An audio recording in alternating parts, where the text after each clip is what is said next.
इस एनईए के 48 वर्ष पूर्ण हो गए। 1976 में नोएडा बना। कमल जी जरा थोड़ा सा यहाँ से जितने भी भाई बंद खड़े हुए कृपया अगर आगे बैठ जाएंगे बड़ा कृपा करेंगे हमारे ऊपर। 1976 में नोएडा बना और 1978 में 1978 में ये नोएडा एंटरप्रेन्योर एसोसिएशन में। तो दोनों ही पैरेलल चल रहे हैं क्योंकि नोएडा का भी जो मकसद था वो new Okhla industrial development authority, उद्योगों के विकास के लिए ये प्राधिकरण बना। शुरुआत में लोगों को बहुत दिक्कतें हुई, इसलिए इस संस्था का गठन किया गया। अब 48 वर्ष की ये संस्था भी आपकी हो गई और 50 वर्ष का हमारा नोएडा।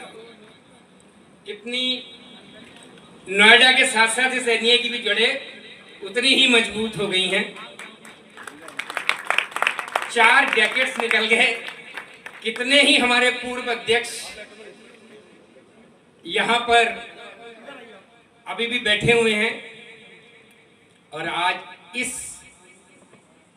स्थापना दिवस के मौके के ऊपर एक नवनिर्मित यह हॉल बनाया गया, उसका उद्घाटन भी आज ही कर दिया। और उसी के उपलक्ष्य में हमारे बीच में हमारे लोकप्रिय सांसद, पूर्व में भारत सरकार में केंद्रीय मंत्री, और सबसे बड़ी बात जो हमेशा परमानेंट वाली बात है कि हमारे हमेशा बड़े भाई, गार्जियन, परिवार की भूमिका में रहने वाले आदरणीय डॉक्टर महेश शर्मा जी, आदरणीय हमारे बीच में जिला पंचायत अध्यक्ष भी आ गए अमित जी, उनका भी हार्दिक अभिनंदन। हमारे नवनिर्वाचित अध्यक्ष भारतीय जनता पार्टी के श्री अभिषेक जी, उनका भी बहुत बहुत हार्दिक अभिनंदन, हार्दिक स्वागत। डॉक्टर वीएस चौहान जी, उनका अभिनंदन।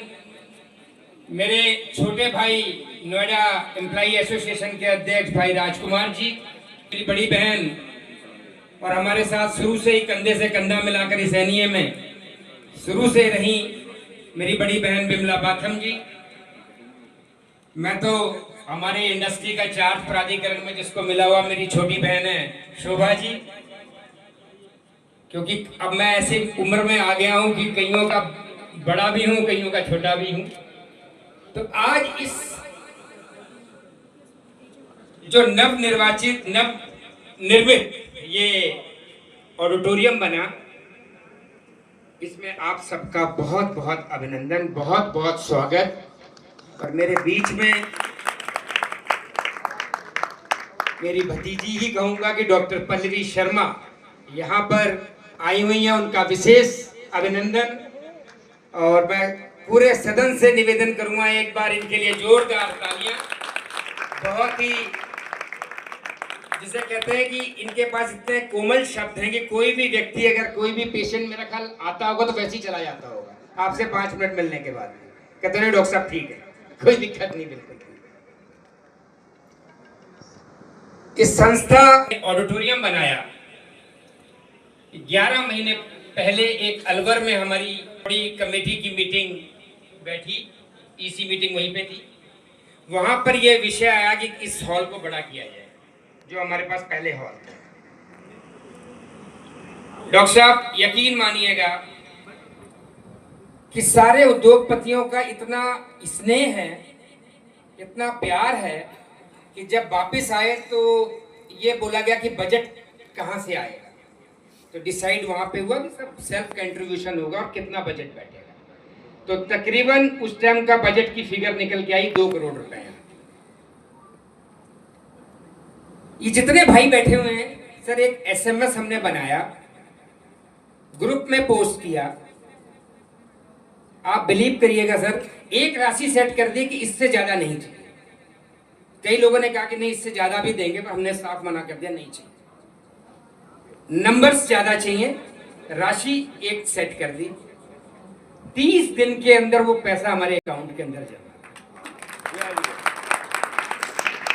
अब पहली समस्या समाप्त पैसे की। अब मेन चीज थी कि इस भवन का निर्माण कैसे होगा। सब नीचे छतें थी, 40-45 साल पहले जिन्होंने बनाया था सब जर्जर स्थिति हो गई थी। फिर बीच में से एक, जिसे कहते हैं कि एक व्यक्ति ऐसा निकल के आया हमारे बीच में कि वो कहता है इसकी पूरी जिम्मेवारी मैं लूंगा, और उस शख्स का नाम राजन खुराना। जोरदार सदन से चाहूंगा कि ऐसे व्यक्ति के लिए, वो है क्या राजन खुराना जी? राजन खुराना जी कृपया करके मेरे पास है। इस शख्सियत ने ना रात देखी ना दिन, ना ठंड देखी ना गर्मी। मैं चाहूंगा डॉक्टर साहब से कि इनका स्वागत जरूर करें।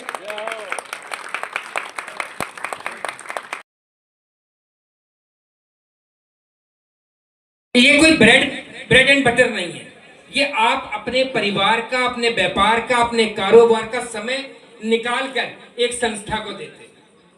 यहां से किसी को अर्निंग नहीं है, पर यहां पर एक सबका लगाव है, एक जुड़ाव है कि हम सब एनईए टीम है, हम सब एक एनईए के परिवार के मेंबर हैं। और डॉक्टर साहब, अब आप खुद सोच रहे होंगे कि जब फंड्स की बारी आई तो हमने सोचा किस व्यक्ति को पकड़े हैं ऐसा, जिसका पूरा शहर एक चेहरे का ऑनर करता हो। तो आप भी समझ गए होंगे अंदर, वो चेहरा था प्रदीप मेहता। मैं कहा भैया चेयरमैन तो आप ही बनोगे इस फंड कमेटी, क्योंकि ये वो चेहरे कभी सर दाग नहीं लगे, समाज के लिए पूरा समर्पित रहे हैं हमेशा। 40 साल हो गए इन्होंने समाज के लिए कुछ ना कुछ दिया ही है, किया ही है।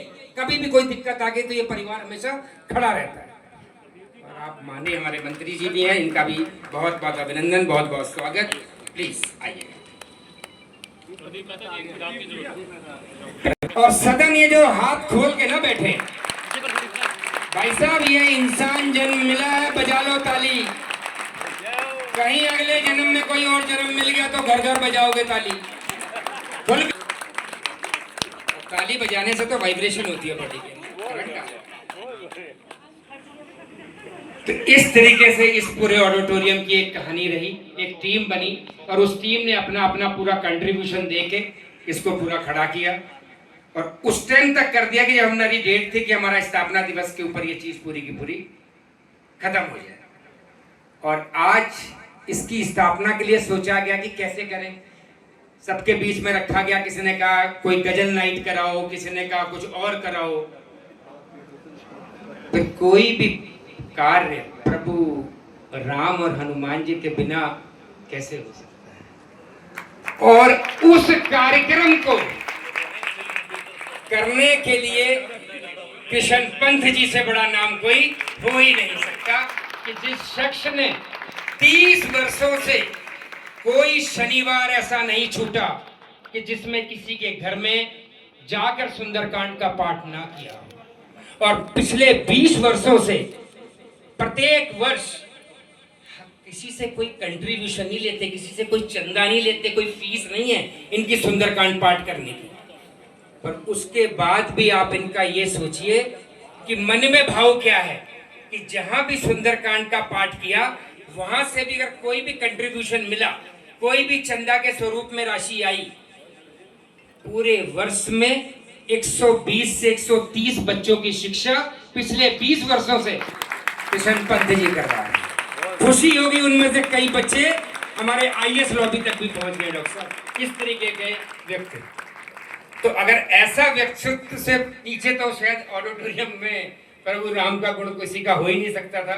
तो मैं आपका भी जी एनईए की तरफ से चरण वंदन ही करूंगा जी।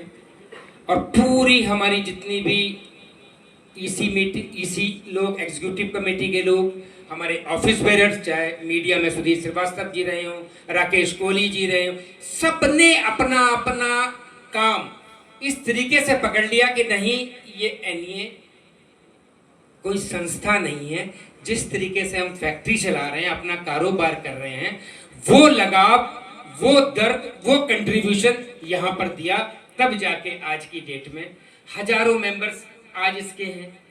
सेक्टर 1 से लेके 11, सेक्टर 63 से लेके 67 तक, फिर फेज 2, फिर ग्रेटर नोएडा, नया नोएडा बढ़ गया, तो उतने हैंड भी अब बढ़ गए। खुशी की बात यह भी है कि अब नोएडा के साथ, एनईए के साथ हैंड भी उतने हो गए सब जगह संभालने के लिए।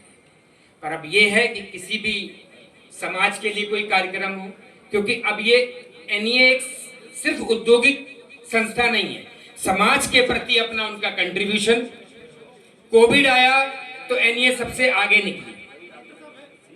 अभी यहाँ पर जिला अस्पताल है, उसमें किसी तरीके की कोई समस्या, कोई मेडिसिन कुछ होती है, कॉल वहां से यहाँ आता है, राइट में पहुंच जाता है। कोई भी सामाजिक दायित्व इस शहर में, अभी महाकुंभ लगा तो जिला प्रशासन से फोन आया कि वहां पर रोटियां बनाने की मशीन बड़ी वाली चाहिए। हमारे एंटरप्रेन्योर थे राकेश अरोड़ा जी, हमने बुलाया और यहाँ से लोड करा के पेमेंट हम ही ने दी, नहीं और सब वहां पे भिजवा दी।